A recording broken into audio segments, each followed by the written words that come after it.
What's going on, Husker Maniacs? This is Ethan Vice with another edition of 4 Hours to Lincoln, coming off a loss against Ohio State on the road for men's basketball. Uh, Truly devastating as we were in it the whole game. The final score does not indicate, uh, you know, the effort we actually put into this thing. But as y'all know, road wins are hard, nearly impossible to come by in Big Ten basketball play. And so I'm going to talk briefly about that game. I also want to talk about the baseball win against the College of Charlton today, as they came from behind a 1-5 deficit and came back in the ninth inning and won 6-5 in that thing to uh, keep things flowing for the baseball team. So great win there, a nail biter to say the least, but we got it done, thankfully. With that, I also got some previews here with women's gymnastics as they take on a triangular on Sunday, along with brief talk about Jaz Shelly being mentioned for the All-Star basketball game that is set in between the semifinals and finals of the NCAA. So, one little thing, I did not know that women's basketball had a college all-star game, so that's pretty cool. Maybe it's their first one, I don't know, but that's pretty cool. She's mentioned for it. So let's talk about this basketball game real quick since it just got wrapped up. As I said, tough loss. We played a really good game. Sam Hoiberg really shined in this one. We always have that one player that shines in a game. Tonight was Sam Hoiberg with his defensive efforts. Of course, a lot of his stuff, defensive plays you see, you don't really have stats for. He just makes impressive leaps and bounds to get the ball passed to whoever is open or whatever. He is a monster on the court. If you could get him to do his thing and then Casey to shine on offense, man, just a dynamic duo to say the least. Like Sam Hoiberg's defensive plays when he gets rolling is just as exciting as Casey's offensive plays. But tonight we just did not get the job done, unfortunately.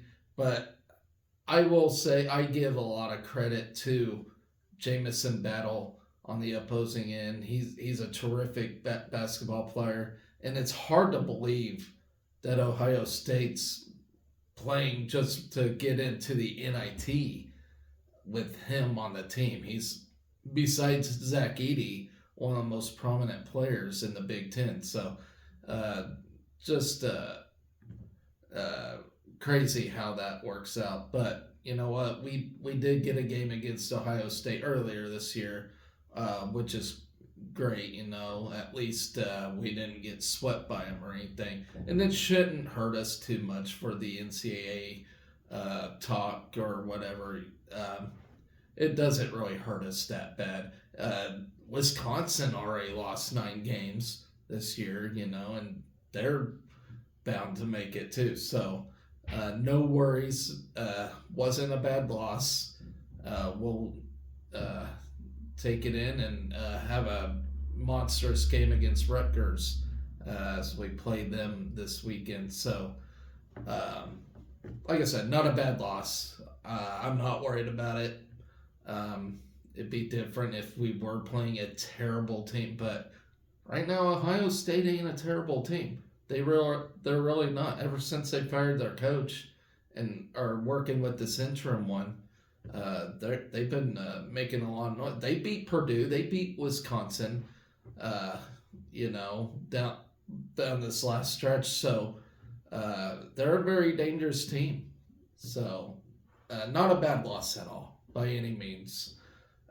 So Bryce Williams, let's see. Well, our lead scorer tonight was Rink Mast, even though he wasn't really himself tonight, especially with the rebounding. He had the butterfingers. It could be nerves, being on the road, but he had some slippery butterfingers tonight for whatever reason. Tamanaga got 9 points. He wasn't as dynamic as he usually is. He tried to be. He tried to make some crazy shots and get things going, but nothing would fall for him. I gotta give him credit for the effort, but nothing just fell through for him. Juwan Gary, that monstrous dunk he had tonight was unbelievable. That'll make a highlight reel, I guarantee it. Just kind of looked like Air Jordan there. If you all saw that, pretty impressive stuff. Bryce Williams got 7 points tonight. Josiah Alec, very quiet with 4 points. Let's see. Rink Mast only 2 for 5 on 3-point field goals. Tamanaga only 2 for 7. Free throw's good. Our free throw has improved tremendously from this year to last year. Last year wasn't bad, but it really improved this year. 7 for 8 on free throws as a team. Very good stuff there. 8 offensive rebounds. Ohio State had 9. Defensive rebounds, we had 25. Ohio State had 34. Let's see. We won Ohio State won the rebound battle 43-33. As I mentioned, Rink Mast had some slippery, but he was in almost virtually every single rebound battle there was, but just could not get the ball. And if he would have, I think this game would have been a lot more different. And I think that was one of the biggest moments of the game. With that minute left, we kind of just stopped trying, which I didn't really like that. We're usually a team that battles to the end, but there with the minute left, we did give up, and that was a shame to see, but I also get it. We're pretty late in the season. These guys are tired, of course. Let's see. There's only we had 7 steals to Ohio State's 2, so we won the steal battle. I really think the difference in this game was rebounding. What can you do about, you got to win the rebound battle for sure. And we just didn't get it done tonight. So, like I said, we played hard. We played a great game. I think we played a really good game as it is. It just, on the road, it's hard to get it done. I can't really explain why. I mean, I get the environments are just rocket. I mean, Big Ten environments are just truly one of the best basketball environments out there. So, with that, we did lose 69-78. As I said, this won't hurt our resume in any way unless we just end up shitting the bed against Rutgers and Michigan. Rutgers, we should definitely have that one. At Michigan, I'm a little worried about it just for the fact, it is Michigan, after all, on the road at Ann Arbor. That's always a good crowd. But we'll see. Like I said, unless we just absolutely shit the bed, we still got the Big Ten tournament. Hopefully we can end with that double bye this year. That would truly be helpful. But we got to just take care of business with these final 2 games remaining and get her done. So enough about this game. We lost. We'll get over it. will go against Rutgers. So let's move on to baseball now. As we defeated College of Charleston 6-5 today. Whew! I didn't get to watch it. I was at work, of course. 1 p.m. game. But it was a 10-inning game at Patriots Point. Let's see. Scored 6 runs on 5 hits and committed an error, while Charleston tallied 5 runs, 8 hits, and an error. And I forgot to mention, College of Charleston took their first loss today as well. So we're the first team to beat them this season. So that's good stuff there. Drew Christo got the no decision after dealing a career high of 6.2 innings. The junior allowed 3 runs, 2 earned on 4 hits, and struck out 2 Cougars with a walk. Jackson Brockett and Bobby Olson teamed up to record an out, surrendering a combined pair of runs on 3 hits. Trey Fromm made his Nebraska debut, pitching .2 scoreless innings.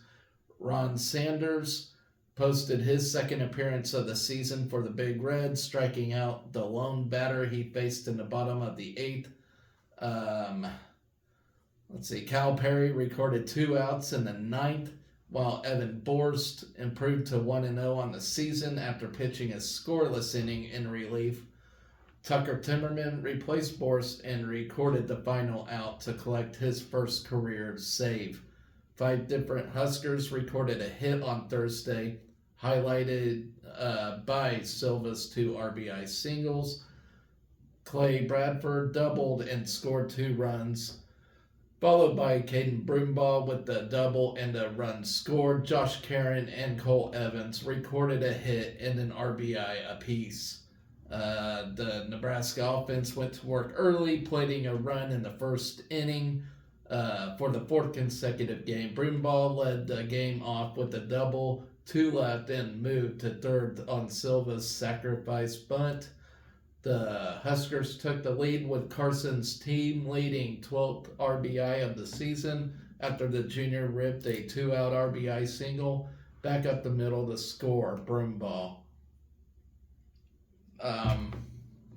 So with that, moving on, a pair of hits and a miscue from the Husker defense allowed the Cougars to snag a 2-1 lead in the 3rd frame. Charleston's first 2 hitters reached on a double and a walk, and Christo induced a ground ball for what appeared to be a double play. A muff catch at second kept all runners safe and scored the Cougars' first run of the day. A first pitch RBI single back up the middle gave Charleston a 2-1 advantage through 3 innings. Consecutive 1-out hits in the bottom of the 4th placed runners on 1st and 3rd, while Charleston doubled its lead to 3-1 on a sac bunt with 5 innings to play. The Cougars tacked on 2 more runs on 3 hits in the 8th to grow the lead to 5-1. Back-to-back singles to begin the inning made it a 4-1 game, while the wild pitch later in the inning extended the lead to 4. The Big Red responded with 4 runs on 2 hits and a Charleston error in the top of the 9th to lock the game at 5. Bradford reached on an error, followed by Gabe Swanson getting hit by the pitch and the single run from Evans to load the bases with no outs. Back-to-back walks to Tyler Stone and Case Sanderson trimmed the deficit in half to 5-3 with 0 outs. The Huskers tied the game at 5 after Silva ripped the first pitch 2-hit RBI single through the right side, plating a pinch-running Bryce Hughes and Evans. Perry and Borst retired the Cougars in order in the bottom of the 9th to send the game into extra innings. Bradford's leadoff ground rule double to left center, followed by Garrett England's sac bunt. Placed a go-ahead run at 3rd with 1 out for the Huskers. Evans followed with a high chopping grounder to 3rd, which allowed Bradford to beat the throw at home for an RBI fielder's choice to give Nebraska its 6-5 advantage. A 1-out single and a 2-out walk had the tying run at second and the go-ahead run on first for the Cougars. Timmerman replaced Forrest on the mound and induced a ground ball back to the mound for the third out to clinch Nebraska's comeback victory today. So we continue the series tomorrow at 3 p.m. So, like I said, great job by the baseball team for rallying late and getting that win. Definitely needed that one, and we got her done. So, to start the season, it was complete opposite. We couldn't beat teams in the ninth inning, but then we used the ninth inning to rally and win in the 10th. So, great stuff there. I'm very pleased with that, to say the least. The one preview I got tonight is women's gymnastics. I'll talk about that here in a minute, but let's talk about Jaz Shelly real quick, as she is on the watch list for the 2024 Women's College All-Star Game.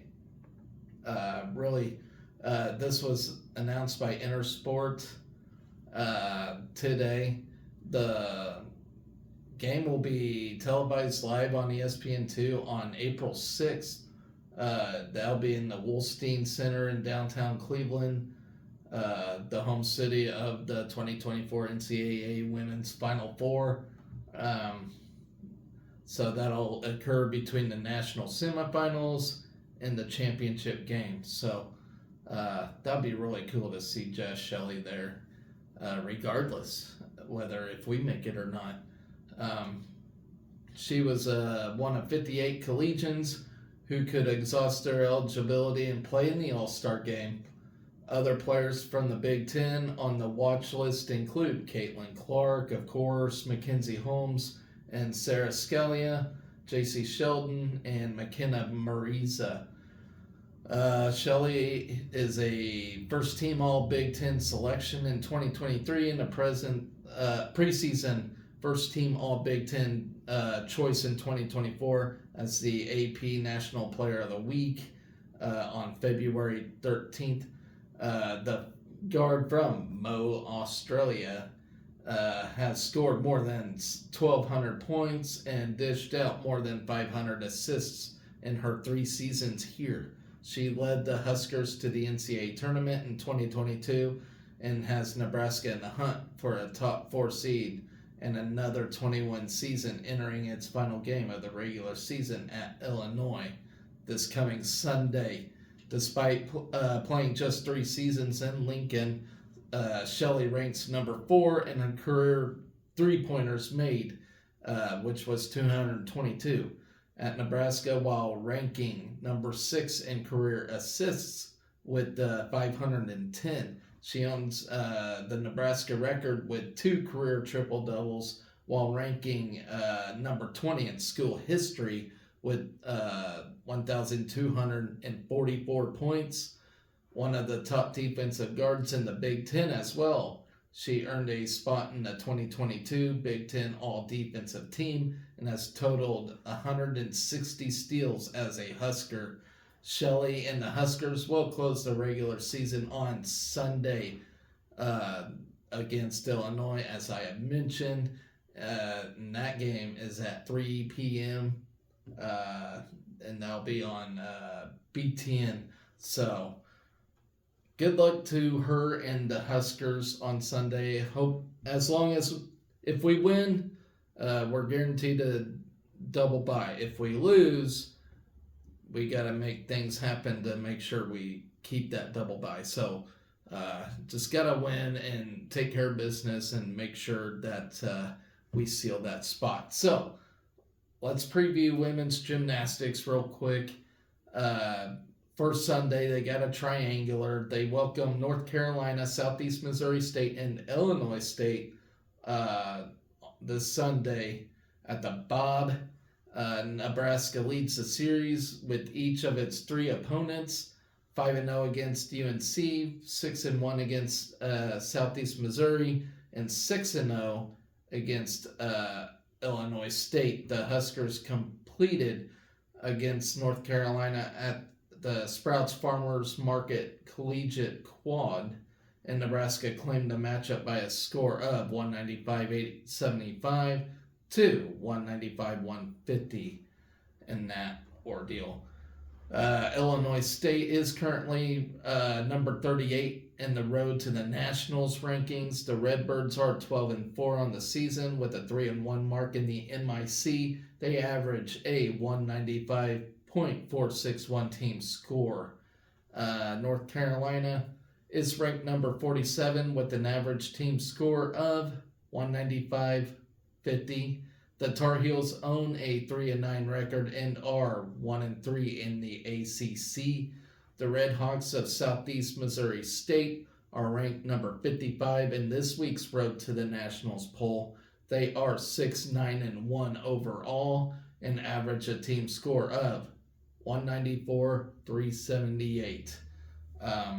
So with that, guys, tomorrow got baseball taking on Game 2 against College of Charleston. Softball taking on the my backdoor team of WSU, who's a very dangerous squad, to say the least. Good thing it's at Nebraska, but this Wichita State team's really good, and they're salty. If y'all remember, we played last year in a regional where WSU, we beat them twice to knock them out after we played against them during the regular season, and they just owned us. So this will be a pretty good matchup for the weekend. We play them how many times? I want to say twice. I believe twice. Okay, yeah, we play them twice, and in this thing we play Missouri twice as well here in the Big Red Invitational. So keep an eye out for that one. That's going to be a pretty good matchup, I think, for the weekend. Something entertaining. Let's see, what else do we got here? That's actually going to do it for this show. So really quick show tonight. I just wanted to recap the baseball and Minnesota games and get that preview out of the way.